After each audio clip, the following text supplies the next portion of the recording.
Greetings, my friends. Francisco Ricardo here with you.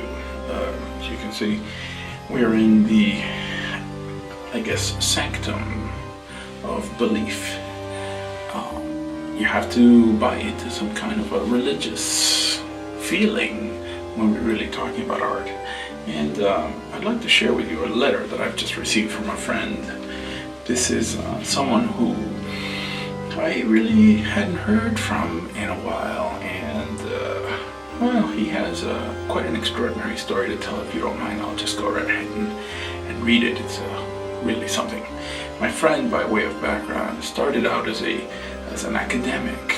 Like many of us, he was caught up with the romantic fervor of the impossible, as it were, the idea that in some way, perhaps the only thing that matters is ideas, beliefs, not money, not power, not anything else. And in this, he did like many of us, got an advanced degree, became, as I say, romantically involved with the notion of, as it were, scholarly inquiry, and that perhaps that could solve all the problems of the world. Now, my friend had become an art history major, and he went as far as a doctorate. Having graduated from this, he took a teaching position at an institution, and he began his tenure search like the rest of us, really kind of publishing away and trying to get his own dissertation published in a book and that sort of thing. And this is kind of where things were. I lost track of him. He was in a different continent, and he sends me the following letter, which I think you might appreciate. Again, I've been out of touch with him several years. So he said, I'll just jump past the beginning right to the juicy part. He said, I had a friend who shared with me some extraordinary art, and he had an experience. He was himself a well-established dealer just outside of Dusseldorf, and just then he had come ill and was unable to take consignment, he says, of a shipment of art that was to be arriving for his own clients. As a dealer, he needed to deliver on the things that he had promised, and it says here that his girlfriend came and asked him to pick up some art that had been left in a warehouse in another country. And he, of course, was in the middle of the studies and trying to get that dissertation published that I mentioned.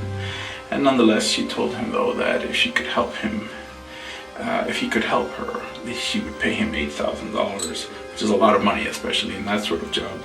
So I went to pick up the art, he says, and arranged to basically smuggle it out. He jokes. The idea was that the reason that he himself was asked to take it out for the artist as opposed to an actual moving service is that by doing so, the dealer could avoid paying taxes and duties at the border.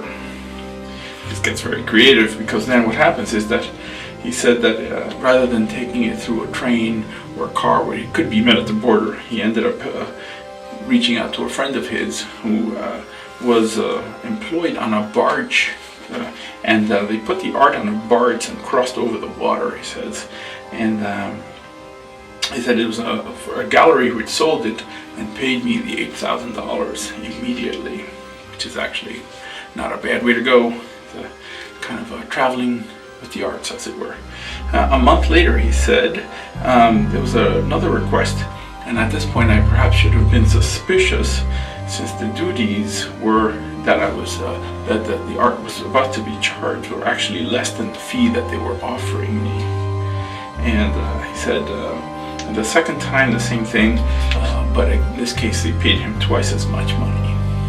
So the third phone call, a few months later, involved what he calls a huge shipment, something like 2 boatloads of art, which is not a problem. He was actually moving all kinds of crates and rolls of canvas. And he said, however, one barge was actually already loaded with previous material. I think it was lumber, he says here, and it was weighed down and it began to sink. the accompanying boat that I was in, he says, pulled over to the side and started to take the art, all these big crates and rolled canvases being joined over as quickly as possible. And one of the canvases, he said, was wet and ruined. We tried to fix it, but what do we know about salvaging art? So I did the impossible, he writes. I tried to copy it. I just copied it. It took me 2 different attempts. The first one I had to throw out, he writes. Almost 10 days of straight work, but I managed to do it. I didn't know the artist, but I copied his signature as well. Eventually I realized I could copy and maybe make all kinds of art for many different galleries in this way. He says I would sometimes keep one original and make a copy of it. All the authentication paperwork for each of the different artworks had been sent separately, so no one thought to examine the art that I was bringing to the loading dock of all those different galleries. Eventually, he says, I started replacing almost all the art, keeping the originals for myself. So at this point he's moving things along, and he's going ahead and he's making copies of everything by hand, and he's giving them the copies and he's keeping the original art. Since the paperwork was authentic, nobody thought to look at the work that he himself was pushing across. This is really something. So he says, as they were clones, my collection by now, comprising several hundred paintings and drawings, could only be shown privately. But I didn't care. These masterpieces were mine, and the copies moved right along. He says, soon I traveled to different parts of Germany and elsewhere to collect more art. I saw no crime in moving it across borders. What right has any government to collect taxes on paintings, he says. On the cloning, perhaps, I do grant you, there may have been some legal ambiguity. My friend was always good at the understatement. My connection's name was Klaus, a collector in his own right, and director of the contemporary wing of a major museum, which he doesn't name, by the way. One day, we were to meet with a special handover directly from him to me, and this involved a single piece of art, a painting by the master El Greco, and it had to be hand-delivered.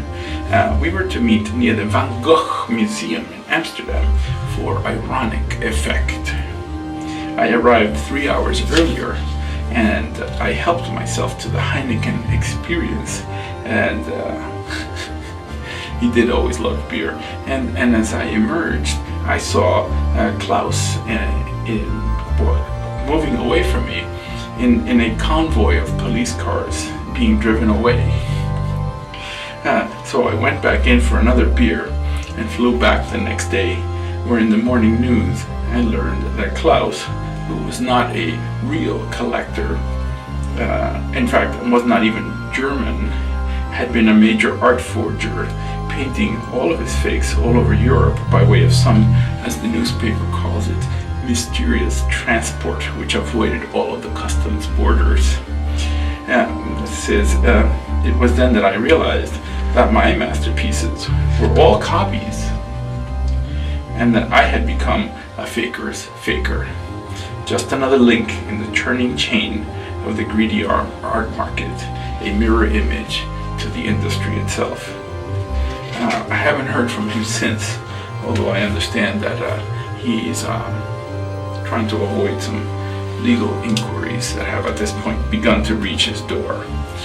Well, with that extraordinary little letter, I promise I'll share the next one that he does give us, because after all, we're waiting for all of us a little bit of continuity. It's Francisco Ricardo wishing you well, and don't go by the paperwork and the art.